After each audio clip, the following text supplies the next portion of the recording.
Hello नमस्कार। आज का टॉपिक है Ken Betwa river linking project. आज हम लोग इसी के बारे में बात करेंगे। ये Ken Betwa river linking project क्या है, इसके बारे में आज हम लोग चर्चा करेंगे। दरअसल क्या है कि Ken Betwa river linking project ये है कि यहाँ पे एक केन नदी बहती है और यहाँ पे एक बेतवा नदी बहती है, और केन नदी से बेतवा नदी के बीच में एक क्या बनाना है, कैनल्स बनाना, नहर बनाना है, कैनल बनाना है जिसकी लंबाई 221 किलोमीटर होगी। बात करते हैं यहाँ से यहाँ तक जोड़ने की बात क्यों की गई। पहली बात तो जानेंगे इसको क्यों जोड़ने की बात की जा रही है, और दूसरी बात इसका फ़ायदा क्या होगा, और तीसरा इसका नुकसान क्या होगा, और इसमें इसका सोशल इम्पैक्ट असेसमेंट क्या होगा, इन्वायरमेंटल इम्पैक्ट क्या होगा। हम लोग सब कुछ इस पर चर्चा करेंगे। तो केन बेतवा की अगर बात करते हैं तो केन बेतवा जोड़ने की बात ये नदी जो है केन नदी है, और ये जो नदी है बेतवा नदी है। केन और बेतवा नदी है, और केन और बेतवा नदी को क्या किया जाएगा, यहाँ से यहाँ तक जोड़ा जाएगा। और जोड़ने के पीछे कारण क्या है, सबसे बड़ा कारण कि वाई, इसे क्यों जोड़ा जाएगा, ठीक है। और पहली कारण तो क्यों जोड़ा जाएगा, इसलिए जोड़ा जाएगा क्योंकि केन में पानी ज़्यादा होती है, और केन में पानी ज़्यादा होती जो सरप्लस पानी होने की वजह से यूज होती नहीं है। तो सरकार की सोच शुरू से रही है, बहुत पहले से बेसिकली सोच 1980 से बात सोचना शुरू लोगों ने कर दिया था।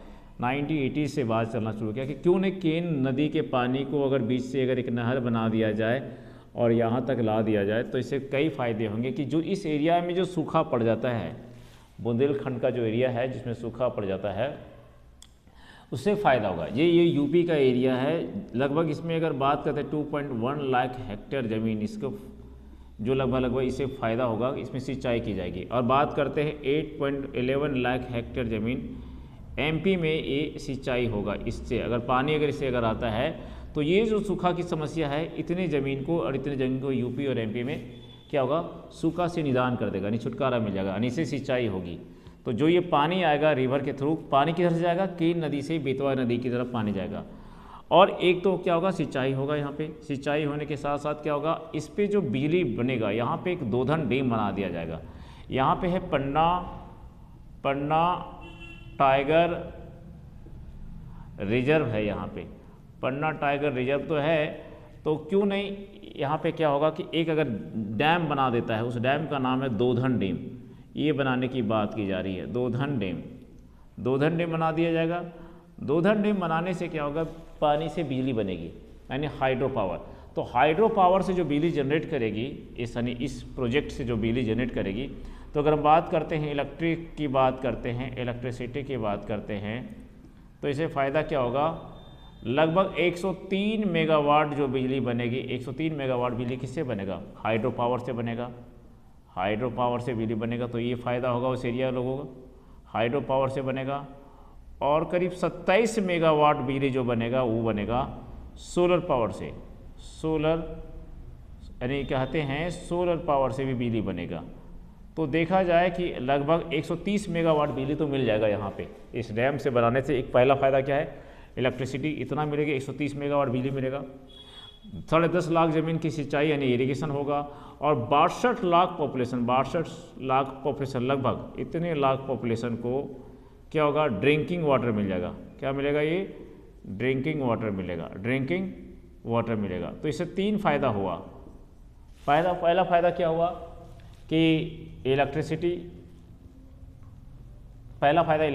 नहीं मानेंगे, पहला फ़ायदा तो क्या होगा, जो समस्या इरिगेशन की थी, प्रॉब्लम सूखा पड़ जाता था, सूखे वाला एरिया था, तो इरिगेशन कितना कवर करेगा, 10.5 लाख हेक्टेयर की ज़मीन की सिंचाई होगी, इतनी ज़मीन की सिंचाई होगी, लाख हेक्टेयर, ठीक है, इतनी ज़मीन की क्या होगी, सिंचाई होगी।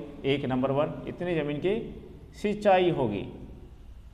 नंबर 2 क्या होगा इसमें कि 62 लाख लोगों को ये ड्रिंकिंग वाटर मिलेगा। ड्रिंकिंग वाटर कितना मिलेगा, ड्रिंकिंग वाटर की बात करते हैं तो अगर बातें 62 लाख पॉपुलेशन को ड्रिंकिंग वाटर मिलेगा, 62 लाख पॉपुलेशन को पानी, पीने का पानी मिल जाएगा इससे। तीसरा अगर बात करते हैं तो इलेक्ट्रिसिटी की बात करते हैं, तो इलेक्ट्रिसिटी की बात करते हैं तो 103 मेगावाट बजाय पानी से बिजली बनेगा और 27 मेगावाट बिजली जो बनेगा वो किससे बनेगा, जाकर के सोलर से बनेगा। तो 130 मेगावाट तो बिजली मिल जाएगा। तीसरा, चौथा फ़ायदा क्या होगा, इससे फिशिंग का भी फ़ायदा होगा, फिशिंग इंडस्ट्री को भी फ़ायदा होगा। और पाँचवा, टूरिज़्म इंडस्ट्री को भी ये प्रमोट करेगा, टूरिज़्म इंडस्ट्री को भी ये प्रमोट करेगा। ये तो इसके फ़ायदे हुए, पर नुकसान भी बहुत ज़्यादा है। ठीक है, अगर हम बात करते हैं नदी बन तो जाएगा, पर नदी बनने से यहाँ पे जो रह रहे हैं कितने लोग इससे इम्पैक्ट होंगे, कितने गांव इम्पैक्ट होंगे, कितने पेड़ कटेंगे, और ये पन्ना टाइगर रिजर्व के बीच में दोधन डैम बनेगा, उसका भी इम्पैक्ट पड़ेगा। तो अगर हम बात करते हैं, ये तो इसके फ़ायदे हुए। अगर नुकसान की बात करते हैं, क्यों लोग इसके खिलाफ है, क्यों चाहते हैं कि केन का पानी बेतवा में नहीं मिलाया जाए या इसको जोड़ा नहीं जाए, उसके पीछे इन्वायरमेंटलिस्ट का ये कहना है कि पहला तो इम्पैक्ट अगर बात करते हैं कि जहाँ पे दोधन डैम बनेगा, जहाँ पे इसका नेगेटिव फैक्टर की बात करते हैं, नेगेटिव फैक्टर की बात करते हैं, इसको नहीं की बात करते हैं, तो जहाँ पे दोधन डैम बनेगा वो 9000 हेक्टेयर ज़मीन को क्या करेगा, हेक्टेयर ज़मीन को वो कवर करेगा। इतना में वो तो दोधन डैम बनेगा, नंबर 1। और 2 से 3 मिलियन ट्री को क्या करेंगे, काट दिया जाएगा, यानी कट जाएंगे। और इतना हेक्टेयर अगर ज़मीन में इस्तेमाल होगा तो ये एरिया क्या होगा, सबमर्ज कर जाएगा, डूब जाएगा, सबमर्ज करेगा। सबमर्ज अगर जब करेगा तो यहाँ पे जो जंगली जानवर रह रहे हैं उनको भागना पड़ेगा, यानी पन्ना टाइगर रिजर्व को भी इम्पैक्ट पड़ेगा, नंबर 1। जो घड़ियाल नीचे के एरिया में घड़ियाल रहते हैं उसका भी इम्पैक्ट पड़ेगा। ठीक है, तो ये एक तो होगा, इतने पेड़ कटेंगे जो एक प्रकार का इकोलॉजिकल कॉस्ट चुकाना पड़ेगा। तीसरी बात, जो पॉपुलेशन का क्या होगा, जो सेटलमेंट होगा, रीसेटलमेंट ऑफ पॉपुलेशन होगा, यानी रीसेटलमेंट क्या होगा, इस एरिया में जो लोग रह रहे हैं उनका क्या होगा, रीसेटलमेंट ऑफ पॉपुलेशन होगा। और पॉपुलेशन एक तो प्रॉब्लम तो होगा, क्योंकि पॉपुलेशन का रीसेटलमेंट होगा तो इस गांव में तकरीबन, इस एरिया में करीब जितने गांव में पॉपुलेशन रह रहे हैं, करीब 11-12 गांव का जो पॉपुलेशन है उनको खाली करवाया जाएगा, सरकार उन्हें कंपनसेट करेगी। तो ये सोशल इम्पैक्ट ऑफ असेसमेंट कहते हैं, सोशल असेसमेंट, यानी सोशल इम्पैक्ट असेसमेंट, अगर SIS कहते हैं, सोशल इम्पैक्ट असेसमेंट की अगर बात करते हैं तो पॉपुलेशन का सेटलमेंट होगा, एरिया डूब जाएंगे, पेड़ कट जाएंगे, इन्वायरमेंट के पर्सपेक्टिव से देखें तो सरकार इसके लिए 2021 के हिसाब से करीब 45,000 करोड़ रुपया के आसपास में बात बोले थे। और ये बात जो आंकड़े बता रही सरकार, ये जल शक्ति मंत्रालय, ये जो डेटा दिया गया है अकॉर्डिंग टू, हम बताए थे अकॉर्डिंग टू जल शक्ति मंत्रालय या जल शक्ति मंत्रालय या मिनिस्ट्री, जल शक्ति मंत्री है या मंत्रालय है, उसी के द्वारा डेटा जारी किया गया कि इतने लोगों को पानी मिलेगा, इतना बिजली मिलेगा, इतना ये होगा। ठीक है, लेकिन नेगेटिव फैक्टर ये भी बात बोला गया एनवायरमेंटलिस्ट की तरफ से कि कितना क्या नुकसान होगा और क्या नुकसान नहीं होगा।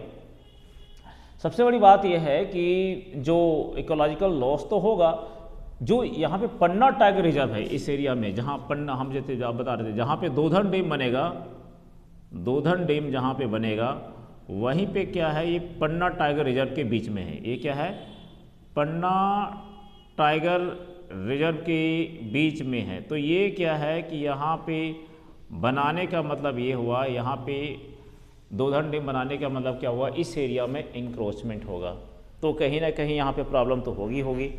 तो ये सबसे बड़ी इसकी अन्य नेगेटिव फैक्टर में से माना जाता है। अगर हम इंडियन स्पेस के अकॉर्डिंग जो डेटा दिया गया है, यानी इंडियन स्पेस ने भी तो कहीं ना कहीं से लिया है, तो अगर हम उस बात करते हैं तो इंडियन स्पेस में जो ये बात मेंशन किया गया है कि लगभग 10 गांव ऐसे होंगे, 10-11 गांव होंगे, वो इम्पैक्ट तो होंगे।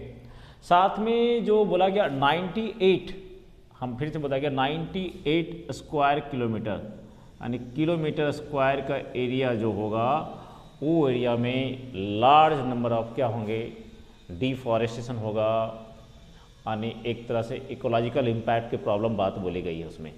तो यहाँ पे बोला गया है 98, यानी जो यहाँ पे लिखा गया है लार्ज स्केल में, तो इंडियन स्पेस की लाइन को मैं कोट कर रहा हूँ, the project will lead to the large scale deforestation in the heart of the Panna national park and the tiger reserve in MP.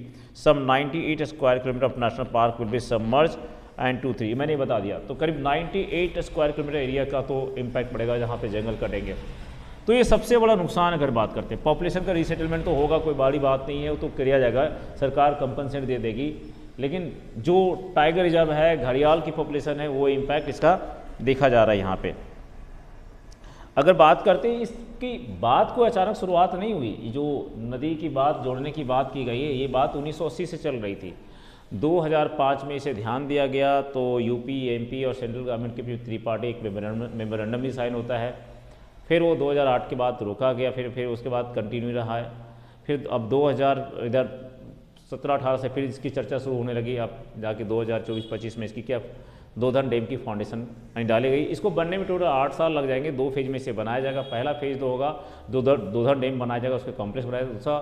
दूसरा फेज में इसके जो वो बनाया जाएगा, वो दूसरा फेज इसका जो होगा, पहला फेज तो दोधन डैम हो गया, दूसरा फेज में इसका बनाए जाएंगे कौन सा, बिना यानी कम्प्लेक्स प्रोजेक्ट है, कोथा बराज है और लोअर ओ डैम है, ये बनाए जाएंगे। बनने में टोटल 8 साल के आसपास लग जाएंगे।